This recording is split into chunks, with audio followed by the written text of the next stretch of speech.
بعد حمد و صلات ناظرین کی خدمت میں ایک التماس ہے کہ ماہ رجب ایک مبارک مہینہ ہے۔ حدیث شریف میں آیا ہے کہ رجب کا مہینہ جب آتا تو ان حضرت صلی اللہ علیہ وسلم دعا مانگا کرتے تھے کہ اے اللہ برکت دے ہمارے لیے رجب میں اور شعبان میں، اور پہنچا ہم کو رمضان تک۔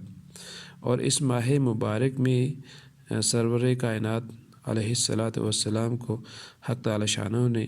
معراج کا عظیم الشان رتبہ عطا فرمایا، جو آن حضرت صلی اللہ علیہ وسلم کے سوا کسی پیغمبر کو نہیں ملا۔ یعنی اس انسانی جسم سمیت آپ صلی اللہ علیہ وسلم مکہ معظمہ سے بیت المقدس اور پھر وہاں سے 7ویں آسمان کو طے کر کے ایسی بارگاہ قرب تک پہنچے کہ جہاں بشر تو بشر، کسی فرشتے کی بھی رسائی نہ ہوئی ہے پہلے نہ ہوگی۔ تو حتیٰ کہ تمام ملائکہ کے سردار جبرائیل امین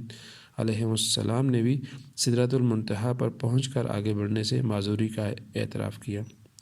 اور بعض کم عقل لوگ جو یہ کہتے ہیں کہ آپ صلی اللہ علیہ وسلم جسم اطہر کے ساتھ معراج پر نہیں گئے،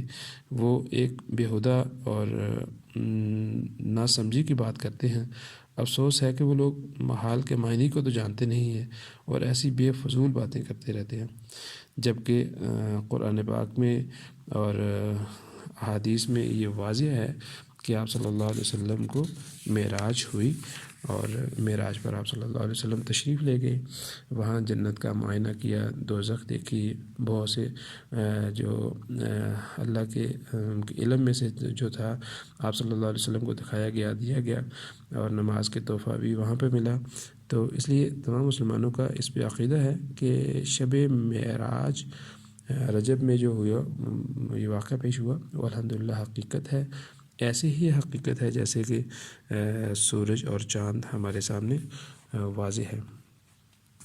تو اس ماہ میں کچھ ایسے اعمال بھی ہیں جو کیے جاتے ہیں، اور ان میں سے ایک رجبی بیان کے نام سے، اور دوسرا ہے کہ 1000 روزے کے لحاظ سے۔ تو ان کو ذرا تھوڑا سا مختصر سا بیان کر دیتا ہوں کہ رجب کی اکثر جو 27ویں رات کو معراج شریف کا تذکرہ کیا جاتا ہے، اور بڑے دھوم دھام سے بڑے جلسے ہوتے ہیں، فضول خرچیاں ہوتی ہیں، بے جا ضرورت سے کہیں بڑھ کر روشنیاں ہوتی ہیں۔ تو ایسے فضولیات میں پٹاخے چلانا اور شور و غل کرنا یہ شریعت کا حکم نہیں ہے۔ تو میری التجا ہے کہ ایسی چیز جس سے کسی دوسرے کے آرام میں خلل ہو اور کسی دوسرے کو تکلیف پہنچے، ایسے رسومات سے ہمیں بچنا بھی چاہیے، اور دوسروں کو بھی اس کی تلقین کرنی چاہیے کہ وہ ان سے بچیں۔ دوسرا ایک عام طور پر یہ 27 رجب کی 27ویں تاریخ کو یہ روزہ رکھنے کا ایک ثواب کے طور پر ایک منایا جاتا ہے کہ جی ایک روزہ رکھا تو 1000 روزے کے برابر سمجھا جاتا ہے۔ اسی واسطے اس کو 1000ویں روزہ بھی کہا جاتا ہے، مگر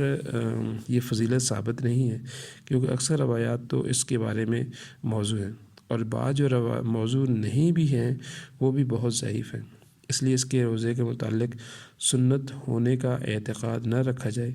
فضائل اعمال میں جو ضعیف روایات پر عمل جائز کہا ہے نا، اس کے ساتھ یہ بھی شرط لگائی ہے کہ اس فضیلت کا اعتقاد نہ کریں، صرف احتمال کی بنا پر توقع کر لے کہ عمل ہے اچھا اور اس لیے کرنا ہے۔ اگر کوئی شخص 1000 روزے کے برابر ثواب نہ سمجھے، بلکہ ویسے ہی